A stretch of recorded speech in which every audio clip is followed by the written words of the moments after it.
From our good friends at the New York Times, Christie caught on hot mic disparaging Haley and DeSantis. Now, the interesting thing here is, of course, that he dropped out. But we also have this hot mic moment I want to play and get your thoughts on. Hopefully will this play properly? I mean, I hope so. Let's play it. I can hear it down here. Is there a way to get it to play on the speakers? No. There's no way to get it to play on the speakers? Not right now. I can't even hear it on the headphones. Okay, well, we can't play it, unfortunately. We know what he said. I've heard it. We've heard it. You've heard it. We've all heard it. So I want to clarify some things because in the tweet that went initially, that started getting a lot of play, it's got 500,000 so far.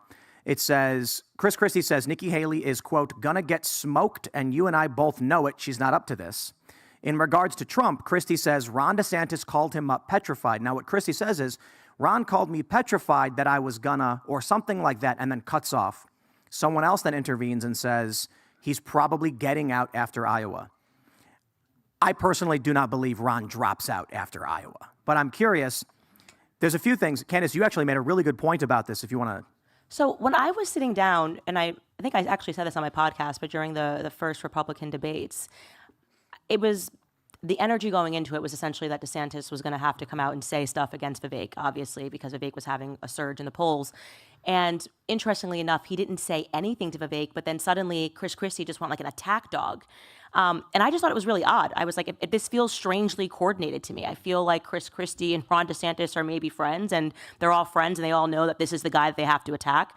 I felt this. I said this in my podcast, and then I thought it was really interesting that DeSantis called him petrified about whatever it is. I just thought to myself, why is DeSantis calling Christie at all? Do they have a relationship? Again, these are just questions. We probably are not going to get the answer to them as they're already working on a spin and saying that DeSantis was just calling to, bid him farewell from the race or something. Petrified. Yeah, DeSantis was petrified that Christie would do something. Right. We don't know what he was going to do, but that's according to Christie. I'm curious as to why they were in conversation at all. Yeah. And why DeSantis would express to him his fear over something Christie might do. I haven't talked to either today, I can tell you that. And so I'll tell you something. I think that there's something deeper going on, and this is today a footnote. It's a footnote, but a footnote in the deeper game that's hiding in plain sight. I think, Ian, you said, is this all just one giant deep fake? I actually think it is. Yeah. Actually, I think we're witnessing a deep fake in real time, and the deep fake is this. And the people who are the subjects to it, I think every one of the people who is a subject to it, for better or worse, is falling for the deep fake, which is that this system, the system, has made a decision, the same one that they thought they were making back when Donald Trump was exiting office. Okay, they didn't get it right that time around, to make a decision that this man shall not be allowed anywhere near the White House again, period. They will stop at nothing. And at this point, I really mean nothing, to keep this man out of the White House.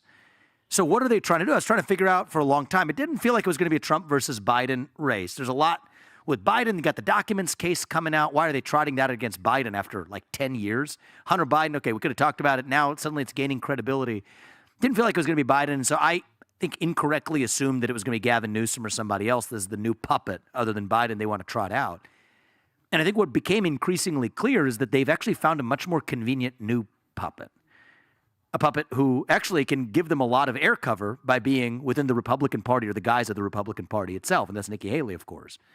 The very people who are paying to keep Trump off the ballot in lawsuits, like Reid Hoffman, the founder of LinkedIn, or even Larry Fink, the king of the woke industrial complex, the leader of BlackRock. Look at who they're supporting. It's not Gavin Newsom. It's not Joe Biden. It's Nikki Haley, actually. And so what they want to do, to put it in plain sight, is to make this a two-horse race between Donald Trump and a puppet who they can control. I believe that's Nikki Haley. Eliminate Trump from contention, and then trot in their controllable puppet into the White House. That's the game that's hiding in plain sight, and I think everybody's falling for it, actually. I don't think they're falling for it. I think it's odd. Every time we look at the polls or the news organizations, they keep telling us Nikki is surging, and it's so obvious if you speak to people that she's not. After every single debate, they're like, Nikki won, even when it's so obvious. She's not even third place in terms of who won, and they're trying to convince us. It's every time, a full propaganda effort Absolutely. When it comes to Nikki Haley, and you're right. I think the part it's they're pretty falling sinister what they're doing, but the people, I don't think, are falling for The it. only part that I'm worried the people are falling for is some idea that this system is literally going to somehow stop short of literally stopping at nothing to keep Donald Trump away from the White House. You think, is it Trump or is it what he represents, the methodologies that he's used, like canceling the Trans-Pacific Partnership, kind of isolationist mentality? I think the third rails there are definitely foreign policy. I think ending the war in Ukraine on the terms that either I or Trump have suggested definitely hits the third rail. I think the preservation of the national security state is a third rail. Those are the two big ones. The preservation of the national security bureaucracy at home. You can talk about the anti-woke stuff, the transgender stuff.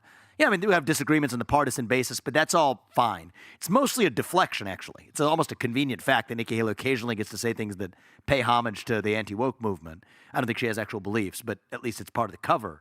The real third rails are foreign policy. Keep the interventionist, neoliberal, neoconservative worldview of the U.S. as the hegemon that actually gets people to cut in on the rake here at home, the likes of the John Boltons and the Nikki Haleys. Right.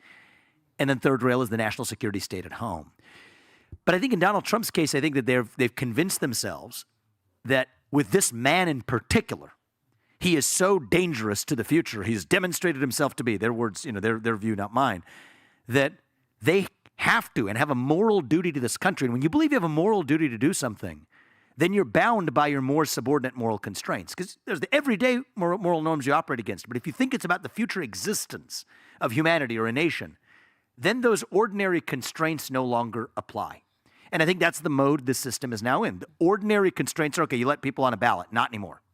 You don't prosecute people for made-up crimes, especially in the middle of a presidential election. Not anymore. And if they've ratcheted up each of those times and none of those things work, I just think eventually they're just going to stop at nothing, whatever it takes to take Trump out, after they've narrowed it down to a two-horse race between Trump and Haley, which in turn is why I'm in this till the very end. And I think that we have a responsibility to this country to make sure that that plot doesn't play out. They're selling us the rope today that they'll use to hang us tomorrow. That's what's happening. And I don't want people in our movement to fall for the other part of this, to somehow think that that actually isn't going to be successfully executed. This hot mic moment where someone mutters Ron's probably getting out after Iowa. Let's imagine this scenario, that Ron actually decides, for whatever happens in Iowa, his showing wasn't good enough and it's time to end this race. The worst possible thing imaginable would be you then leaving the race as well, because it would by default give us either Trump or Haley. And I'm definitely not, exactly, And for that reason. That's a nightmare scenario. But, look, I think, I have my own views. I think we're going to deliver a major surprise here in Iowa. We can talk about that separately. I think we're going to shock the system, and the vibes on the ground are very good. But as part of the 50,000-foot view here, I actually think if you play this out intuitively, it feels like the next step in the game among the corporate candidates is Ron would make a good vice president for Nikki, right? Christie out of the way is one footnote today. All right, eliminate part of the consolidation in New Hampshire. Christie's not running for president of the United States ever. He was arguably running for vice president of New Hampshire. But anyway, once he exited, we'll actually combine that in to prop up Nikki a little bit more. The next thing is you take the Ron DeSantis. Ron DeSantis is not in New Hampshire so much, but in certain other states, Florida or otherwise, turn that over as well to the anti-Trump movement. I don't think Ron knows that. I think if people asked Ron DeSantis, he would say, of course I would not be Nikki's vice president. And I think inside him, he probably would believe that that's actually what he thinks. But that almost pretends that what he thinks actually matters. His donors are the ones that put him up to run for president in the first place. I don't think the man on his own volition, I think there are other people who put him up to run for president at a time where it didn't make sense for him to do it. The same people are going to put him up to be Nikki's vice president. So you play this forward, that's where this goes. Final step, take Trump out of contention, trot the corporate puppets into office. That's where this plot ends. And I feel like I see this with a level of clarity that makes it torturous. It's like a kind of form of torture to watch this playing out in real time without standing up and actually doing something about it. Let me real quick, just to get it in there. Scenario: Donald Trump wins the primary. He comes right on out and says, "Vivek Ramaswamy, you are my vice president." What do you say? You're saying Donald Trump wins the primary and then that. So I think we just have to have an honest conversation. I mean, if that's the scenario we're in, that's not what I'm playing for, but if that's what we're in, I have an inconvenient attribute, which is that I have opinions. I have strong opinions about things. I'm not somebody who really, rolls over or whatever. But what I've said is Donald Trump has my full support if he's the nominee. And I expect his full support if I'm the nominee. But I don't think we get to that place. That's the whole premise of when you think it's Gavin Newsom or Joe Biden as the puppet, you think you might get to that place. I don't think they want Biden or Newsom. I think Nikki is a far more reliable pawn for the system with respect to the two things they care about most, which is keeping the foreign war machine humming, far more reliable on places from the Middle East to Ukraine. She's far more hawkish than actually anybody in the Democratic side. And with respect to the national security state, I don't think Joe Biden could have come up with the idea if he tried to tie every social media account and internet account with the government-issued ID. So I don't think it goes there, Tim. I think where it goes is they want this late in the primary, and then they get the air cover because the Democratic Party's brand isn't doing too hot. The permanent state is fundamentally nonpartisan at its core. So they get the air cover of saying, oh, yeah, we weren't even doing the Democrat game where most of the Republican base watching cable news thinks it's about beating Biden. They're missing the plot. That's what's going on. That's actually a really great point. We were talking just the other day, there was a story, a JP Morgan top strategist, I'm sure you heard, said his prediction is that Joe Biden drops out just after Super Tuesday due to a health issue. I view that as a very, very good strategy for Democrats. I had been saying for some time that I believe Joe Biden will drop out. His health is just not there. His polling is not there. It is political suicide. However, many people pointed out in our chats and in our audience that it's too late to have a primary. There's nothing they can do. Actually, that sounds like the best play. Joe Biden says, I'm running. No primary to be had. Don't worry about it. Come March, he says, oh no, my ailing heart. This gives the DNC the ability to just appoint who is going to be their nominee. However, I think you actually make a much better point. Why even worry about going into a political conflict with Donald Trump and the populist Republican base when you can win from within Exactly. Nikki Haley? And that's exactly what's going on. And also they have this ailing Kamala Harris problem because if anything other than Kamala Harris is the nominee, then they got the racist, misogynist thing going on, which undermines their own self-stated narrative.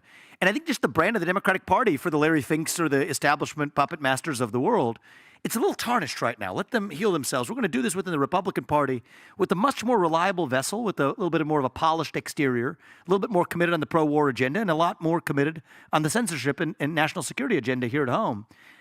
I think that actually gets their job done much better without some of the inconveniences that come with Biden. So like you, I was initially of the mind that, who are they going to trot out instead of Biden? And nothing quite really, the shoe didn't really fit with any of them. Michelle Obama, Gavin Newsom. And then you see it's just staring in plain sight. They're already halfway through doing it within the Republican primary, and then it's game over, and they get the air cover of saying they weren't even propping up Democrats. That's what's going on. Thanks for watching this clip from the Timcast IRL podcast. Hang out with us live Monday through Friday at 8 p.m. and become a member over at timcast.com for uncensored, members-only shows exclusive. Thanks for hanging out, and we'll see you all next time.